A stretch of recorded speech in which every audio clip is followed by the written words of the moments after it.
Hey guys, hope everything's going well. I just got through most of your check-ins. So if you send me a check-in and you haven't heard back from me yet, then it's maybe it's lost in email or something like that. Everybody should have their check-ins complete and their little video check-ins that come through. I forget the name of the application that I use. It's WeTransfer. That's right. So if you didn't get it through WeTransfer yet, then there's something going on. But just to really, because there was a lot of confusion about check-ins, so I'm just going to kind of reiterate, and it's cool. Like I switched check-ins around this time because I'm trying to make things a little bit more efficient, and I'm trying to kind of tweak things with a smaller group of you guys so that we can see what works and what doesn't work. But I think that the video check-ins were really well received, and I really enjoy doing them too, because it allows me to put a little bit of emotion into it, and it allows me to talk on a more personal level with you guys. And of course, as you guys know, I obviously love the sound of my own voice. I talk a lot. But it also allows me to get a lot of information into a quick few minutes as opposed to sitting there and typing things down. And I'm able to address generally everything that you guys write down. So just a couple of people that I'm kind of in communication with right now. I've talked to George. He's waiting to get his check-in done. And then, of course, Bobby just came back, and of course, as well for James Mitchell and for Paul, you guys will probably be starting check-ins next week, as you guys came in a little bit late. But everybody else should have an email with a video check-in inside of their inbox. So if you submitted your check-in and you didn't receive it, drop me a message. If you haven't submitted a check-in, guys, there's 3 things that you got to do. I pinned a post at the very top of the group right now that has it has the sheet that you're supposed to fill out for your measurements. So you complete that sheet, you send it off to me. Now before, there was another sheet that was there that didn't have, that had a bunch of questions, and I just found it was kind of generic. So I've taken that and I've put it into an online survey. And that online survey is pinned to the top post as well. So make sure you fill out the survey, you upload your photos into the app, and then you fill out that measurement sheet and you send it off to me.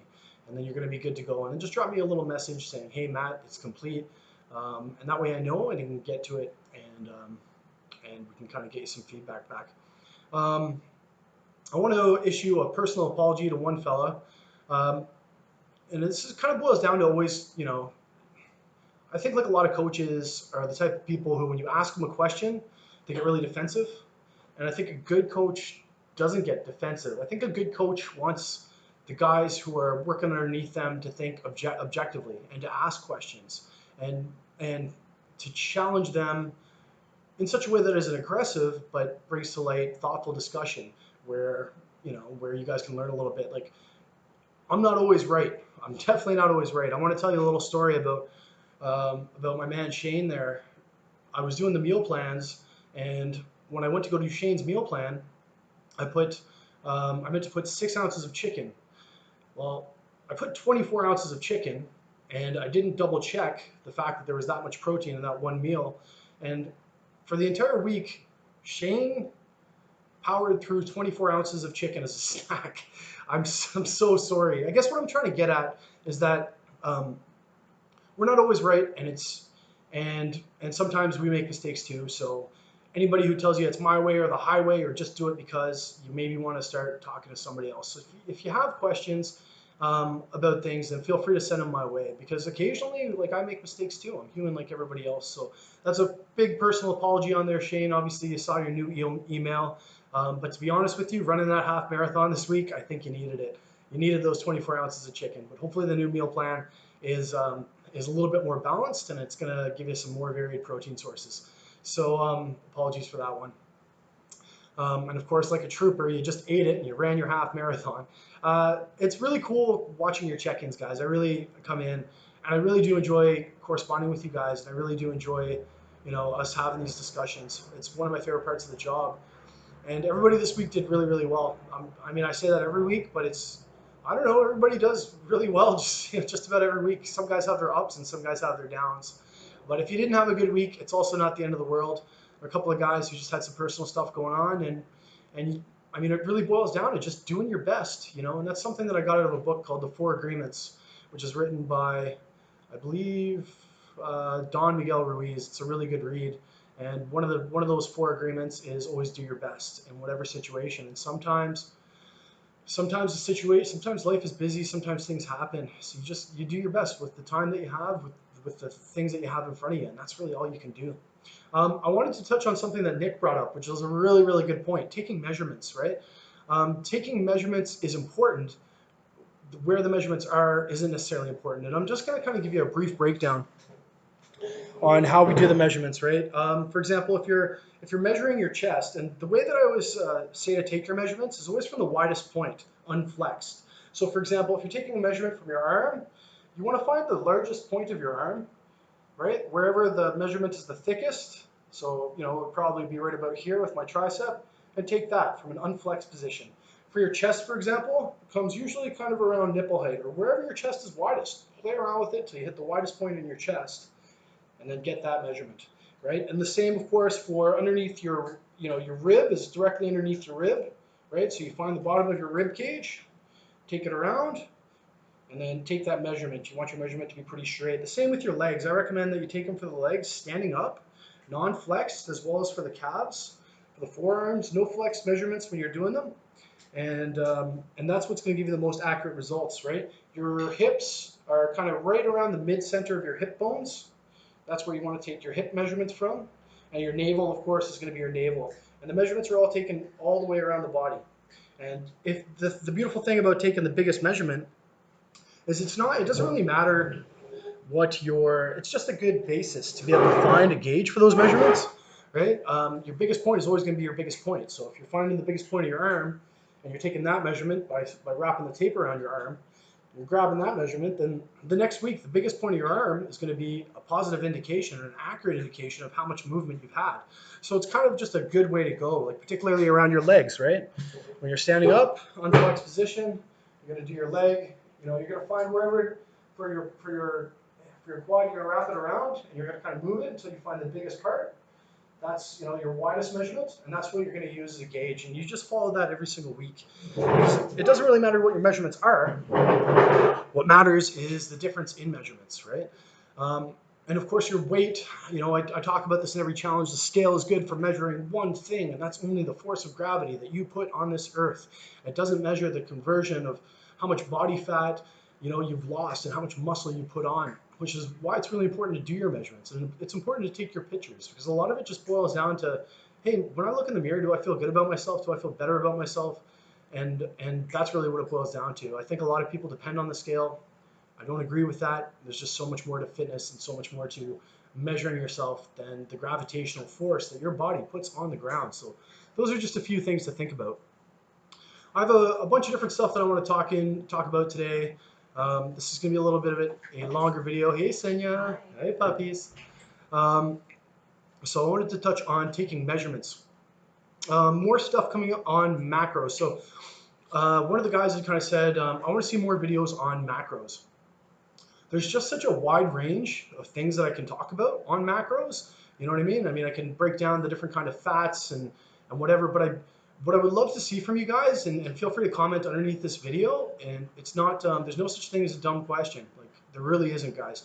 So let me know what exactly is giving you a hard time about, about the macros, or what exactly, where exactly you're kind of having your problem issues.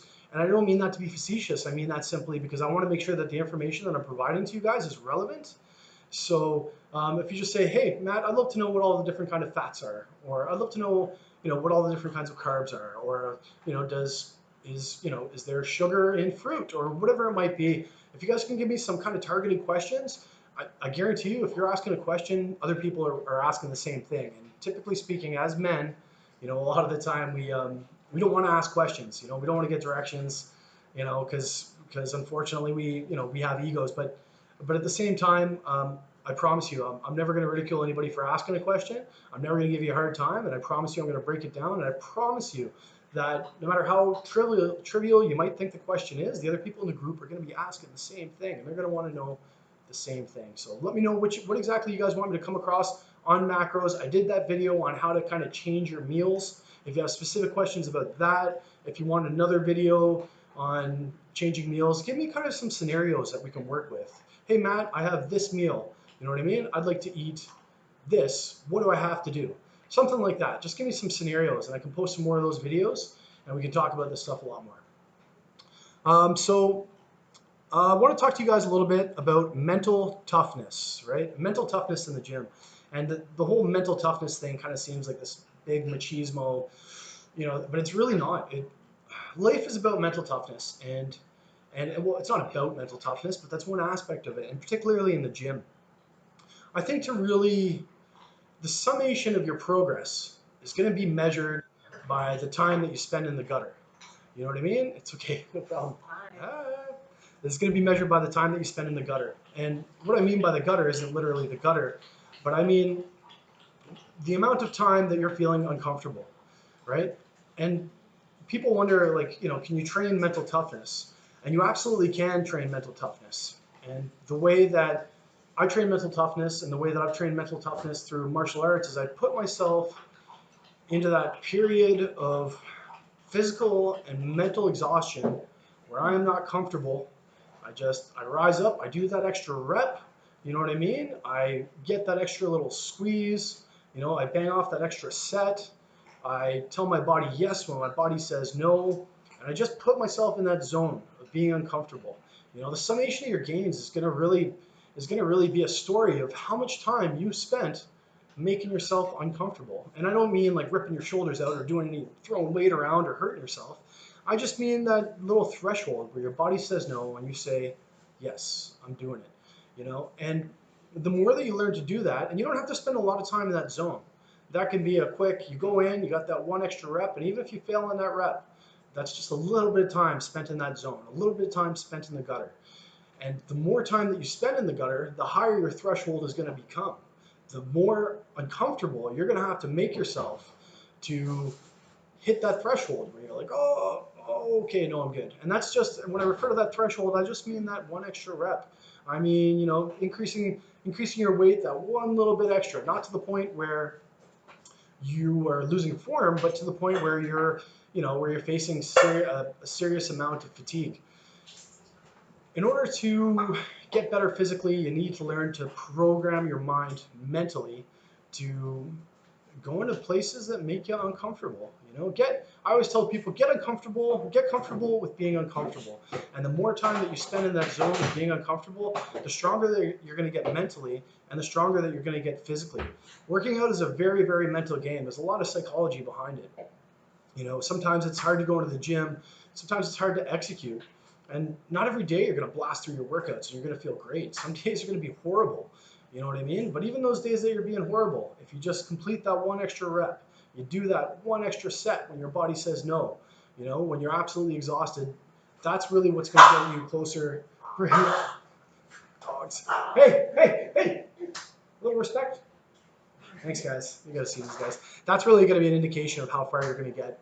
And not only that, but like my personal story is that I've used fitness to bring discipline into my life, and it was a good thing that I did, because when I was younger, I was probably, I was a bit of a wild child, and I wasn't on a good path. And the discipline that I put into working out and the discipline that I put into martial arts started to seep out into the rest of my life. And I find when you're really on track with your workouts and you're on track with what you're doing, and you develop that mental toughness and you develop the art of doing things when you really don't want to, it transfers into your professional life, it transfers into your personal life, and you build a sort of confidence to know that you're capable of a lot of things that you didn't even know you were capable of, just by kind of pushing yourself a little bit and hitting that thing, right? I do a lot of visualization. I've talked about this before. When I lift, I close my eyes and I actually picture myself completing the lift. I can picture I think about how many reps I'm going to do. I picture the feeling. I picture that feeling of fatigue. I literally close my eyes before I start the set. I picture that picture of fatigue before I even get there and how I'm going to push past that. Visualization is it's a massive part of exercise. They've done tests on athletes, and athletes who took the time to visualize a race or to visualize a swim or to visualize a course, to really spend the time in their brain doing it. What they found is that the same electrons and the same nodes inside their brain are actually fired as the act when they're actually doing it. So when you can go there here, you can go there here. It all really boils down to just taking the time, thinking about the set, thinking about what you're trying to do. If feeling it in your head, and executing it. So those are just a couple of tricks. Honestly, take a few minutes before you go to do a lift. Not a few minutes, but take a few seconds and see yourself completing that lift inside of here, and you're much more likely to be able to do it out here. That's the truth. So, I want to talk to you guys a little bit about, just really briefly too. I want to touch on my story. I didn't wake up like this. Like, I'm not saying I'm in the best shape in the world, but I'm 34 years old and I'm in good shape. But it didn't start like that. You know.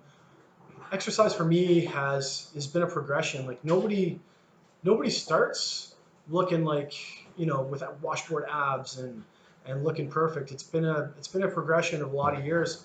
I started out as a very insecure, overweight 14-year-old kid.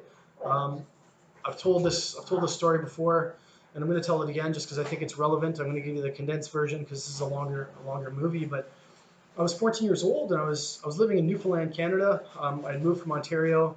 I was the new kid in town. I had a funny accent. My father was an engineer, so we weren't upper class, but we were middle class. And for Newfoundland, that was pretty good. So when I first got to Newfoundland, I had a lot of battles, and there was this kid who was in like grade 86 because he had failed a bunch of times in the back of the bus, and he said something to me, and I was a mouthy little kid, so of course I said something back, and this guy who was failed multiple grades dragged me off the bus and dragged me into the snow and buried my face in the snow and kicked the crap out of me and threw me in the snow and said, "Get out of here, fatty." And that was the first time I'd ever really realized that maybe I was a little overweight. And I went after that. I picked myself off, whatever. I was 14 years old. I been in a tussle before, and the truth of the matter is, I probably deserved it because I was mouthing off to this guy who probably should have been married with kids, and he's still in high school. Hey, burrito. Hey, excuse me. I swear to God, our dog isn't crazy. It's just they love to fight. Coco, burrito, stop. Anyway, so this guy threw me in the snow. I went inside, and he called me fat, and that was the only thing that resonated with me. I was like, oh man, maybe I am overweight. And I looked in the mirror and I pulled up my shirt, and sure enough, for the first time ever, I made this visual thing that maybe I was a little bit overweight. And that day, I took all my stuff off and I got into some warm things, and I ran up a slippery hill for like 5K. I fell a bunch of times, then I ran back down that hill and I fell a bunch of times.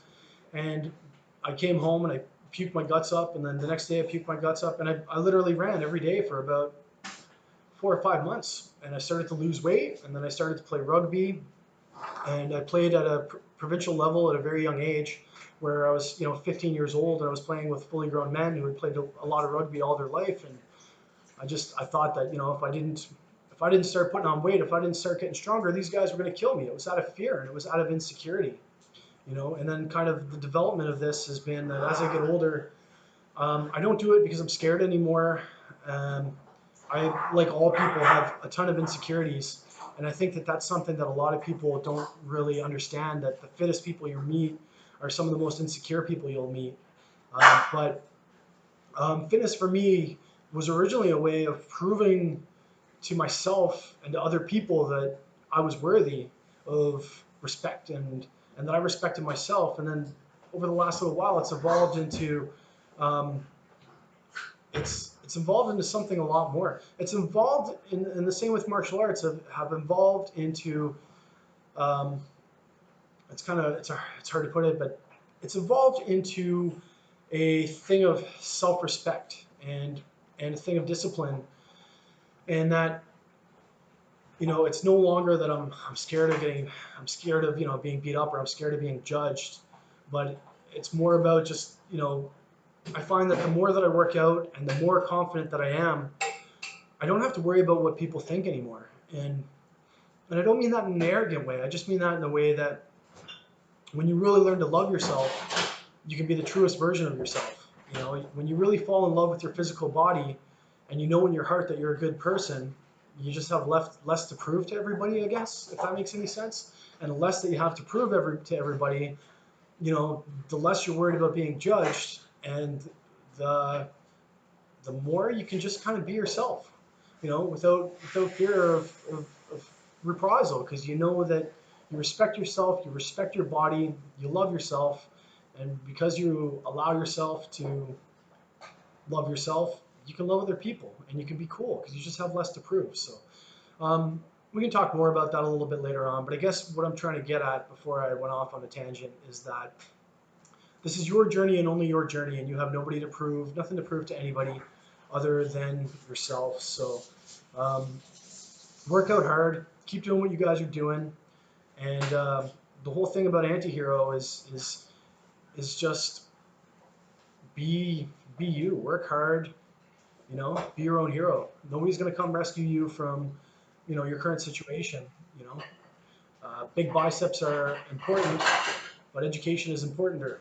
If you ever read that meme, and I guess what that boils down to is take the time to nurture your body, but also take the time to nurture yourself, nurture your character, allow yourself to feel good about yourself, and live a balanced life. You know, and that's one thing you're going to hear me preach a lot about. Live a balanced life. Take time out for family. Take time out to read. Take time out to education yourself. Gotta take time out to educate. I don't know. I talk like Mike Tyson sometimes. Take the time out to educate yourself, and take the time out to just embrace change and embrace getting better in all facets of your life. Because while your physicality is important, there's a lot more going on, and it's all about balance. So this is a long one. I'm sorry. If you guys have any questions, please post them below.